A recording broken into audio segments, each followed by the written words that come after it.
नमस्कार दोस्तों, आप लोगों की काफ़ी रिक्वेस्ट आ रही थी कि पब्लिक पॉलिसी पर एक लॉन्ग वीडियो अपलोड की जाए।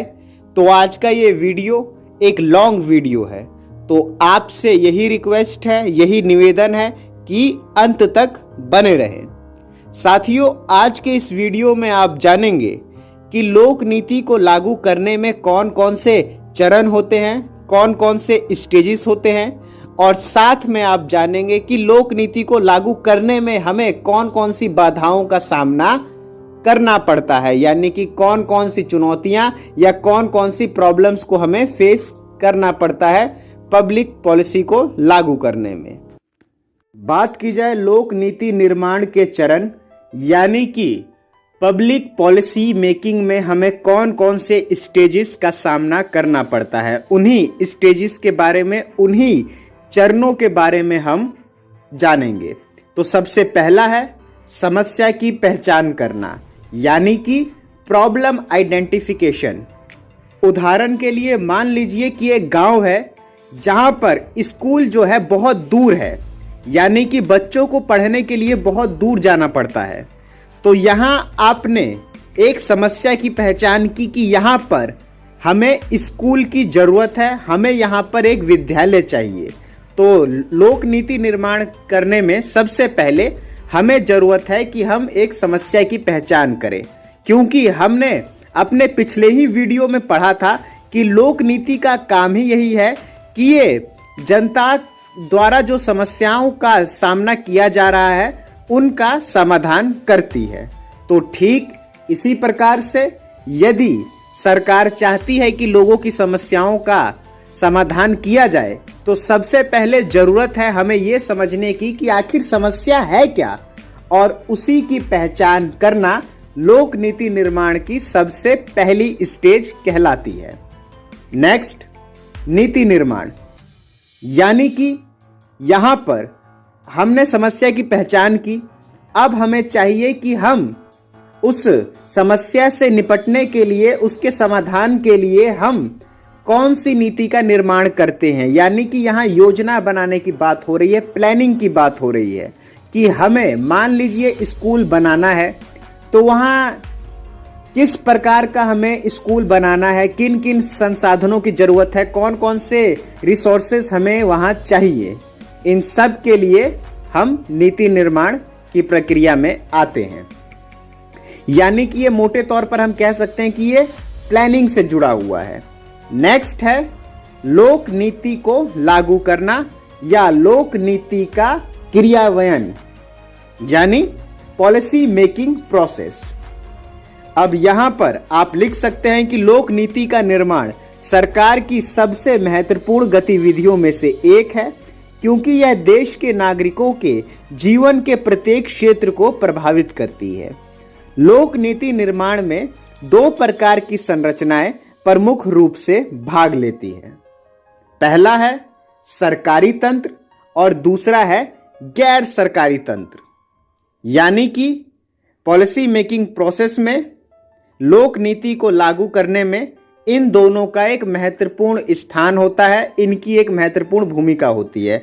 सरकारी तंत्र लोक नीति को बनाता है, लोक नीति का निर्माण करता है, तो वहीं गैर सरकारी तंत्र ये देखता है कि उस नीति में कहीं कोई प्रॉब्लम तो नहीं है, या कोई सुधार की जरूरत है, या उस नीति को वापस लेने की जरूरत है क्योंकि वो जनता के हित में है ही नहीं। तो इस प्रकार से लोक नीति को प्रभावित करने में गैर सरकारी तंत्र का भी एक बहुत बड़ा योगदान होता है, इसका भी एक स्थान होता है। अब जान लेते हैं कि सरकारी तंत्र और गैर सरकारी तंत्र में कौन कौन से अंग आते हैं।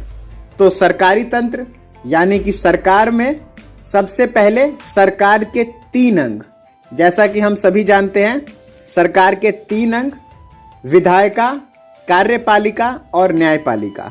तो ये तीनों के 3 सरकारी तंत्र में आ गए, क्योंकि हम जानते हैं कि लोक नीति का निर्माण सरकार के ही द्वारा किया जाता है। और इसके साथ साथ एक घटक, एक तंत्र और है जिसे लोक नीति निर्माण में नकारा नहीं जा सकता है, वो है प्रशासन तंत्र। यानी कि एडमिनिस्ट्रेशन को हम पॉलिसी मेकिंग प्रोसेस में इग्नोर नहीं कर सकते हैं। और एडमिनिस्ट्रेशन का भी एक बहुत बड़ा रोल होता है पॉलिसी मेकिंग में। अब बात की जाए गैर सरकारी तंत्र में, तो गैर सरकारी तंत्र में सबसे पहला जनसंचार के माध्यम यानी कि मीडिया, दूसरा सामाजिक आंदोलन। कई बार आपने देखा होगा कि सरकार कोई नीति बनाती है और लोगों को ये लगता है कि वो नीति हमारे हित के लिए नहीं है, तब सामाजिक आंदोलन के द्वारा ही सरकार को यह बताया जाता है कि इस नीति में सुधार की आवश्यकता है। या कई बार कोई समस्या है तो उस समस्या पर सरकार का ध्यान खींचने के लिए भी सामाजिक आंदोलन का ही एक बहुत बड़ा योगदान होता है।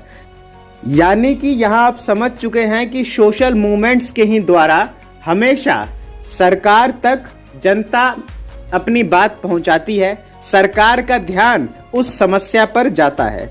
नेक्स्ट है, आपने ये भी हमेशा देखा होगा कि जब जब कहीं कोई सोशल मूवमेंट होता है, सामाजिक आंदोलन होता है, तो वहां पर दबाव समूह आ जाते हैं।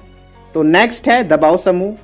फिर इन दबाव समूह के आने के बाद धीरे धीरे इन आंदोलनों में राजनीतिक दल आ जाते हैं, यानी कि पॉलिटिकल पार्टीज की एंट्री हो जाती है। ये भी आपने हमेशा ही देखा होगा।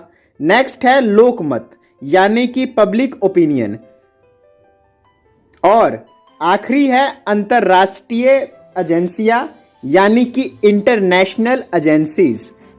इनका भी लोक नीति निर्माण में एक बहुत बड़ा योगदान होता है, क्योंकि कई बार मामले देश में, राज्य में दब सकते हैं, लेकिन ये अंतरराष्ट्रीय एजेंसियां ही होती हैं कि कहीं कुछ गलत हो रहा है तो उसे ये अंतरराष्ट्रीय स्तर पर लेकर जाती है। तो यही कारण है कि हम इन्हें भी इग्नोर नहीं कर सकते हैं।